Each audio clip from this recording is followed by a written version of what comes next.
Hey, what's up, everyone? This is Craig Fulton. I'm with Evergreen, and I'm here to make sure you're getting the most value out of your business. And I'm excited to be joined by, Jake Gregorich, the Vice President of Growth of Lyra. yeah, and we're here today to talk about how the MSPs in Evergreen get things done. Because in another video, we talked about how Evergreen does business, and we said, we have over 65 MSPs in our holding, and they work inside these groups, Lyra, Helix, Westwood in North America. And Jake, you manage how many MSPs are you managing now in your group? We have 20 and growing. Yeah. And you're doing exciting things. Like when we talk to MSPs, they're always curious, like, well, how are things working there? When I sell my business to Evergreen and I join a group, again, whether it's Lyra, Helix, or Westwood, what are some benefits I get out of that? So please tell us that.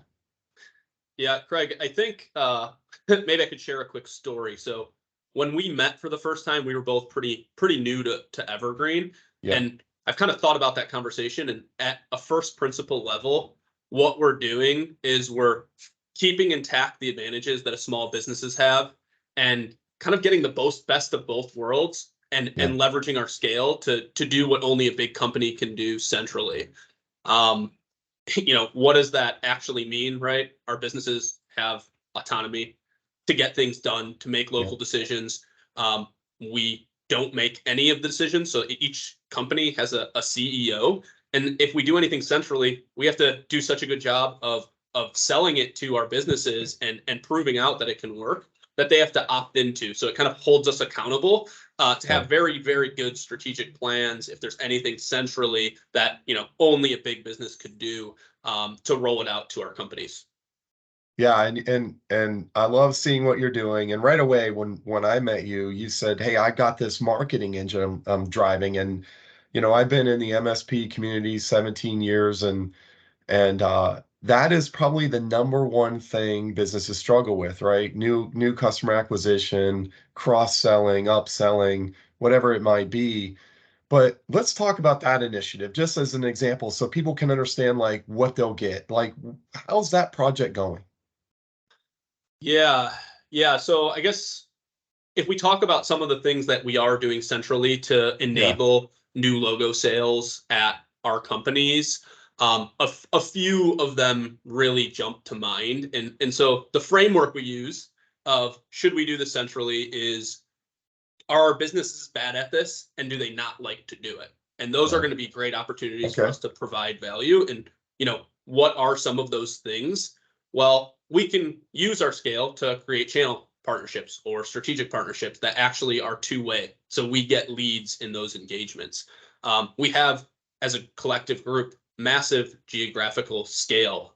One of our businesses actually just, it's a $6 million revenue company, and via our efforts, they closed a $20,000 MRR deal and 100K in revenue, and that was via a relationship that we built with Right. a cyber insurance company. That they had a client that was breached, and we have the coverage to be able to get there really quickly and respond to that, and then Yeah. convert that as the heroes to managed services. And that's just something that the small business would never be able to establish as a strategic partner to a cyber insurance carrier. Man, that's phenomenal. Like, and it just, whatever comes to your mind, what are some other projects you're working that are being leveraged throughout these MSPs again that they couldn't do on their own, but now being a part of Lyra in Evergreen, they're benefiting from? Yeah, it always starts with people. Like, do we have the right people today? And I'm a sales minded person. That's kind Yeah. of my domain. And when I look at our companies or any MSP for that matter, it's typically principal led sales. And so that owner, we're just relying on their personal network to drive sales in the business. And so how Yeah. can we transition a company from principal led sales to sales led sales? It's really challenging. Most of these companies have never done that successfully. And, when it starts probably at the hiring process, which we get pretty involved with, because if you only hired a handful of salespeople in your career and all have failed, you're really looking for, again, something that we're bad at and we don't quite frankly like doing. So Yeah. we'll go out, we'll help them find the right sales leader, we'll put them through a technical sales interview, make them put a 180-day plan together, have another interview with them, have them talk us through what that plan looks like.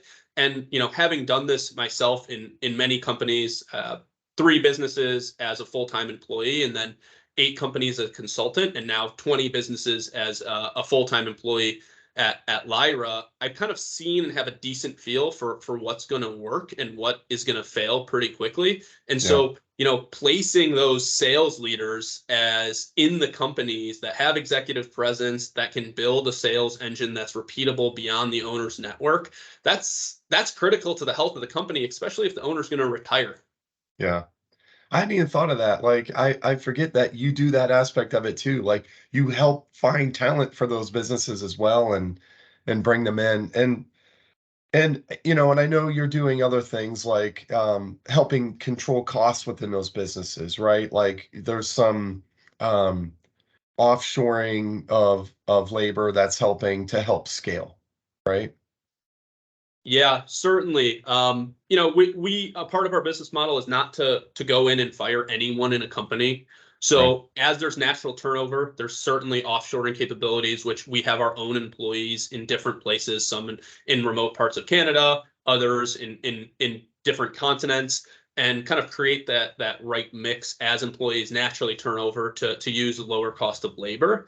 That's definitely a lever. The other thing I mentioned is like the advantage of the big company. Yeah. Collectively, Evergreen's the biggest MSP. So we Yeah. go to our vendors and we get the best possible pricing and relationships with them that are available. And so you get to operate independently, but you get to leverage best in class pricing on Microsoft licenses, on hardware, on, name any number of things, which basically results in immediate EBITDA expansion with very little change or no change to your operation. That's great. Yeah, and I love it, like you said, like not making big changes in the company, because we know like that's what made them great and who they are, and there's do no harm there. So what's the adoption like then in the 20 MSPs? You had mentioned, it's up to them, and you almost have to kind of pitch it to them like, hey, you should be a part of this. And you've been there about a half a year. Like, how is that going? Yeah, it's going great. And this is before my time, but Evergreen has kind of a saying of shoot pistols, and then once you hit the mark, fire Right. the cannonballs. And Yeah. so often with any initiative we do, we'll start with maybe a eager first mover, maybe one company, maybe a group of a few businesses that want to participate in that initiative. And we'll show a track record, we'll show success. Someone else can be the guinea pig. And then once we show that success, we'll have conferences, we have monthly meetings where we roll this out. If you think about a peer group of businesses that aren't in a shared family, there's kind of you're going to share most things, but some of your secret sauce, maybe you keep that hidden. Within Right. our companies, it's kind of, hey, we're a shared organization. What's working, let's figure it out. Let's find Yeah. out how to scale it and roll it out to multiple businesses. So really make it successful in a small area, and then expand outwards as people want Yeah. to opt in and get the same kind of results. Yeah, it's almost like a mega peer group with this complete vulnerability and openness, and I love that. So I appreciate your time, and you've shared some great things here, some stuff that people can understand, benefits they get. So I guess I would ask lastly, what is, someone thinking about, joining in an Evergreen and becoming one of these groups, what is things you've and since you've been there, you've already had to bring in new companies. What's some advice you'd give someone that's thinking about it right now? Yeah, I mean, I think if you care about your legacy, in whether you want to retire now or you want to do something else, I think this is the kind of perfect place for a permanent home for your business. Right. We've had several owners that were intending on retiring, and we're putting them into different positions, whether that's advisors or leadership positions over a group of company to kind of be a board lead and sounding board to those businesses. And we've Yeah. had 2 guys specifically in 2 of our better companies that we're going to go off into the sunset, and they're like, hey, this is too much fun. Like, I'm not done. I'm coming back, and I'm going to go into a Yeah. different role. And so I think there's just tons of opportunity in the family of businesses, and we're going to take care of the business if you do choose to retire, keep your people, keep that local autonomy, keep your logo and your business running so that you kind of have an actual legacy and it's not chopped up like private equity usually does. Yeah, I agree with that statement because I feel a little bit of that myself. It was like, wait, they're having a lot of fun at Evergreen. I'd like to be a part of this and what those MSPs are doing. It really feels like that next big thing for managed services, right? It was like we were all IT companies, and then we figured out recurring revenue and managed services, and now it's like, wait, what's next? This feels like it's it. So I appreciate all you're doing and to help, better managed services and our companies and getting the word out there. And thanks for your time today. Likewise, Craig, let's do it All again right. sometime. It's a lot of All fun. right. We'll see you next time. Thanks.